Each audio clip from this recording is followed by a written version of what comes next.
Tere, siin Tauno.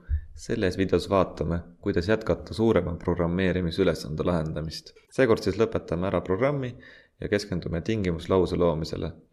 Teeme seda näidisülesande 100 aakri mets näitel, mille täpsema kirjelduse leiab programmeerimise õpikust. Eelnevalt alustasime ülesande lahendamisega ja lõime programmi, mis loeb failist kõik read ujukomaarvutena järjendisse pindalad. Samuti lõime funktsiooni, mis arvutab siis metsa juurdekasvu pindalade kaupa ja seejärel siis väljastab need ekraanile. Vaatame seda ülesannet veel, mis siin tegema peab. Viimase asjana peab siis programm väljastama teate, et metsatükki ei võeta arvesse, kui metsatüki pindala ei ole sisestatud piirist suurem. Ja samuti lõpus väljastab programm ekraanile mitme metsatüki juurdekasvu arvutati. Ja siin all näeme ka siis päris näidet selle programmi tööst. Ehk siis küsitakse faili nime, juurdekasvu ja piiri ja seejärel vaadatakse, mis on sellest piirist suurem ja need siis väljastakse ekraanile.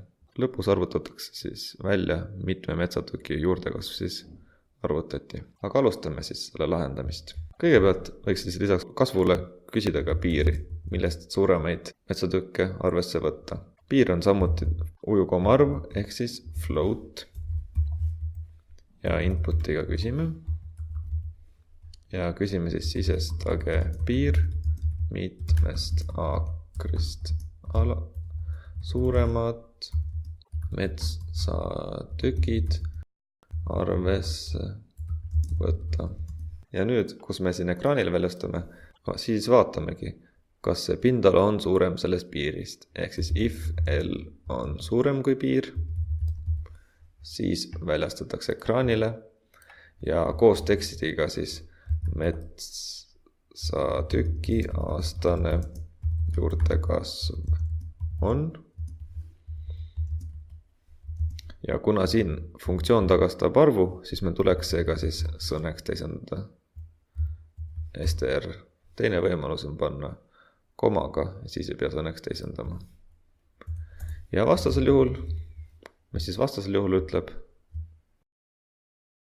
metsatüki ei võeta arvesse. Else print metsatüki ei võeta arvesse. Vaatame, kuidas töötab. Sisestage faili nimi andmed.txt ja hektari kohta tihumeetrites proovime sedasama 6,6-ga. Piiriks võtame siin, nagu siin näites on, 2 ja siis peaks need 2 ilmuma. 2. Mul oli siin trükiviga juurdekas. Näeme, et programm töötab ja väljastab ekraanile need metsatükid, mis on suuremad siis ette antud piirist. Nii et need 2, need on siis väiksemad kui see 2 oli. Nüüd on jäänud lahendada veel viimane osa, lugeda kokku, mitu metsatükki on suuremad ette antud piirist. Selleks polegi muud, kui loome siia ühe muutuja näiteks kokku, mis kordab 0. Ja siis, kui on suurem, liidame kokkule juurde, siis 1 juurde. Kokku pluss 1. Ja kõige lõppu siis väljastamegi ekraanile siis print. Arvutati pluss str, paneme siis selle arvu kokku, metsatüki juurdekasv.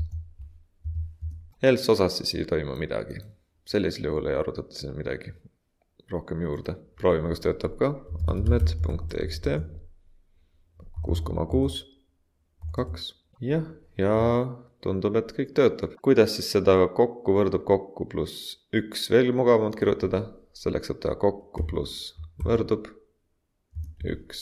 Proovime nüüd. Andmed.txt 6,6, 2 ja teeb sama täpselt välja. Sellega nüüd ongi siis näidisülesanne lahendatud.